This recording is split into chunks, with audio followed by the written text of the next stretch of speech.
ఏం బీమారి వచ్చింది నాకు అర్థం కాదు. రైతు బంధు ఇస్తానికి కూడా శాతం అయితే లేదా? ఇంత దద్దమ్మలా రైతు బంధు కూడా ఇయ్యరా? నియమ ఇస్తే ఇచ్చినవి ఇవ్వకపోతే ఇయ్యలే, ఇస్తే ఇచ్చినవి ఇవ్వకపోతే ఇయ్యలే. అన్నదాతలను పట్టుకొని రైతులను పట్టుకొని రైతు బంధు అడిగాను అని చెప్పుతోని కొట్టున్నట్టవా? ఎన్ని గుండెలురా మీకు?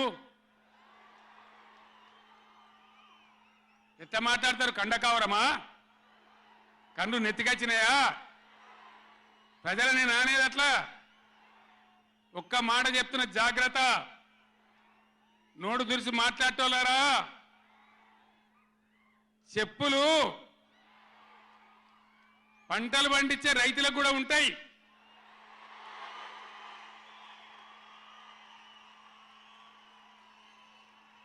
రైతుల చెప్పులు ఎట్లుంటాయి? బందోబస్తుకుంటాయి బాగా. రైతుల చెప్పులు ఎట్లుంటాయి? బందోబస్తుకుంటాయి, గట్టిగా ఉంటాయి. ఒక్కటే చెప్పు దెబ్బతో మూడు పళ్ళు ఊసిపోతాయి. దానికోసమైనా మీరు అడిగేది? ఇది మర్యాదనా? ఇది గౌరవమా? ప్రజలను గౌరవించే పద్ధత? నీకు చేత కాకపోతే మాఫ్ చేయండి, జర నేను ఎందుకు చేస్తా అని చెప్పాలి. వెళ్తలేదు అని చెప్పాలి, మాకు చేయలేదు అని చెప్పాలి. కానీ అడిగినోని చెప్తోని కొట్టాలి. కేసీఆర్ సెలవు నల్గొండ అంటే కేసీఆర్ను తిరగనీయం. ఇంత మోగోళ్ళ కేసీఆర్ను తిరగనియారట. తెలంగాణ తెచ్చిన కేసీఆర్నే తిరగనియారా? ఏం చేస్తారు? చంపేస్తారద్దా? చంపుతావా? దా వ్యాపారం చంపుతావుదా?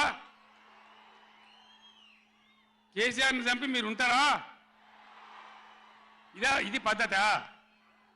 ప్రతిపక్ష పార్టీ తప్పకుండా ప్రజల సమస్యల మీద వస్తుంది, ప్రజల మధ్య అడుగుతుంది, వాదన చెప్తుంది.